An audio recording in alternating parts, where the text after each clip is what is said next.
बिस्मिल्लाहिर्रहमानिर्रहीम। मुअज़्ज़िज़ नाज़रीन, अस्सलाम वालेकुम। आज की इस वीडियो में हम आपको सुनाने वाले हैं एक भूख से बिलखते हुए एक यतीम बच्चे का वाक़या जो बाप की कब्र पर गया। उसके बाद क्या हुआ, वाक़या सुनकर आपकी आंखों में भी आंसू आ जाएंगे। प्यारे दोस्तों, एक गरीब घराने में एक गरीब औरत रहा करती थी। वो भूख और गुर्बत की मारी हामला औरत थी। उसका शोहर फौत हो चुका था। उसके शोहर के जाने के बाद उसके यहाँ एक बच्चा पैदा हुआ।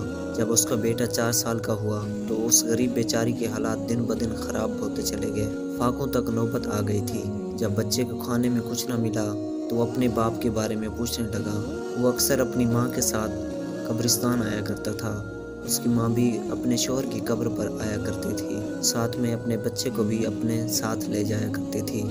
लेकिन एक दिन ऐसा हुआ कि ये बच्चा एक दिन माँ के बगैर अकेला ही कब्रिस्तान पहुँच गया और बाप की कब्र को तलाश करके बाप की कब्र के सराहने बैठकर ज़ारो कतार रोने लगा और कहने लगा, अबू 2 दिन का भूखा हूँ, खाने को कुछ नहीं। उसके बाप के जाने के बाद उनका ये हाल हो गया है कि उनकी गुर्बत ने उनको यहाँ तक जकड़ लिया है कि नौबत यहाँ तक उनको पहुँची है। उसकी माँ उसे हराम खिलाने पर मजबूर हो चुकी है। उसकी माँ को कोई काम मजदूरी नहीं देता था। इसकी गरीब माँ को जब कोई मुर्दा जानवर मिल जाता तो उस हराम जानवर का दार गोश्त अपने बच्चे को खिला देती थी। प्यारे दोस्तों, अपने बाप के कब्र के सिरहाने ये 4 साल का बच्चा चारों की तरह रो रहा था, चीख रहा था, चिल्ला रहा था।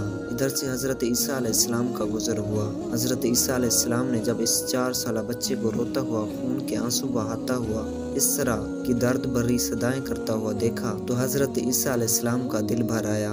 हजरत ईसा अलैहिस्सलाम इस बच्चे के सर पर हाथ रखते हुए फरमाया, ऐ बच्चे, अगर तू अपने बाप से मिलना चाहता है तो मैं थोड़ी देर के लिए तेरे बाप को कब्र से बाहर निकाल लूँ। बच्चे ने कहा, आपका मुझ पर बहुत बड़ा एहसान होगा। तो हज़रत ईसा अलैहिस्सलाम ने 2 रकात नमाज पढ़ी और नमाज पढ़ने के बाद अल्लाह तबारक व तआला से दुआ की।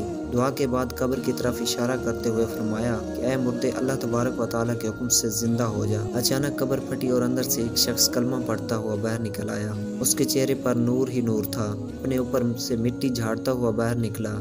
जैसे उसकी कब्र फटी तो हज़रत ईसा अलैहिस्सलाम को यूँ महसूस हुआ कि उसकी कब्र जन्नत के बागों में से एक बाग बनी हुई है। सुभान अल्लाह। उसकी कब्र के अंदर से खुशबू आ रही थी। ऐसा लगता था कि जैसे कब्र में जन्नत की खुशबू फैली हुई है। वो शख्स जैसे ही बाहर निकला, अल्लाह अकबर, अपने बेटे को देखा तो अपने बेटे के सर पे हाथ रखते हुए कहा, ऐ मेरे बेटे, मैंने तेरी फरियाद सुन ली है, मगर अपने दोनों कानों से बाप की एक नसीहत सुन लो। जो मज़ा गुर्बत में है वो मज़ा अमीरी में नहीं है।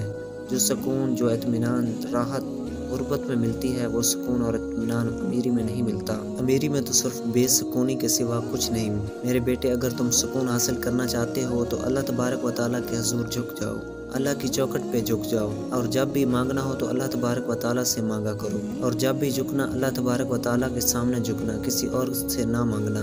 तेरे बाप ने अपनी सारी जिंदगी गुर्बत में गुजार दी। मैं 3-3 दिन फाके करता था। 3-3 दिन खाने को कुछ नहीं मिलता था। जब सुबह को खाता तो शाम को कुछ ना होता था। मैंने जब भी खिलाया है तो तेरी माँ को हलाल का लुक्मा खिलाया है। मैंने जब भी मांगा तो सिर्फ अपने रब से मांगा और किसी के आगे हाथ नहीं फैलाए। मेरे बेटे, अगर तू अल्लाह का बनना चाहता है तो जा गुर्बत की ज़िंदगी बसर कर। ये 4 दिन की ज़िंदगी है, गुजर जाएगी। इसके बाद क्या होगा? मौत आएगी। मर जाने के बाद तू कब्र में आएगा तो फिर देखेगा कि कब्र के अंदर नूर ही नूर होगा। बाप इस 4 साल बेटे को यही दर्स देता हुआ कि जब भी मांगना अल्लाह तबारक व तआला से मांगना, गुर्बत की ज़िंदगी बसर करना, क्योंकि इसी में सुकून है। और एक लुकमा खाना, एक घूंट पानी पीना और जब सांस लेना तो अपने रब का शुक्र अदा करना। ये कहते हुए एक बार फिर से वो शख्स कलमा पढ़ता हुआ हज़रत ईसा अलैहिस्सलाम की ज़ियारत करते हुए ये शख्स एक बार फिर मर गया। फिर अल्लाह तबारक व तआला ने इस बच्चे को इस कदर अता किया कि बड़े बड़े बादशाह उसकी अमीरी पर रश्क करने लगे। अल्लाह ताला फरमाता है कि दरख्तों के पत्तों के बराबर गुनाह करो, मैं तुम्हारा रब हूँ, माफ़ कर दूंगा, मगर 2 गुनाहों पर तुमसे मेरी कभी भी सुलह नहीं होगी। पहला ये कि जो तुम्हारा सर है, तुम्हारा कीमती सर, जिसमें सोचने की सलाहियत, बोलने की सलाहियत और समझने की सलाहियत मौजूद है, इस सर को जब भी झुकाना अपने रब के आगे झुकाना, किसी गैर के आगे नहीं झुकाना, यानी अल्लाह के साथ किसी को शरीक मत ठहराओ। ज़िंदगी में जब भी परेशानी आए, जब भी बुरा वक्त आए, तकलीफ़ आए, मुसीबत आए तो अल्लाह तबारक व तआला के आगे सजदा रेज़ हो जाएं। इससे अल्लाह भी राज़ी हो जाएगा और तुम्हारी परेशानी भी दूर हो जाएगी।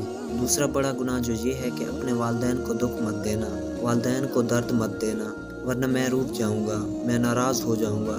اس پر میرا قہر ٹوٹے گا، اس پر میرا عذاب برسے گا، اس پر فرشتوں کی لعنت ہوگی۔ بے شک اللہ پاک ماں باپ کا دل دکھانے والوں کو کبھی معاف نہیں فرماتا، اور نہ ہی اللہ تبارک و تعالیٰ کی ذات کو کسی کے ساتھ شریک ٹھہرایا جائے، اس چیز کو بھی کبھی اللہ تبارک و تعالیٰ معاف نہیں فرمائے گا۔ اللہ تبارک و تعالیٰ ہم سب کو بھی گناہوں سے بچنے کی اور نیک کام کرنے کی توفیق عطا فرمائے۔ آمین یا رب العالمین۔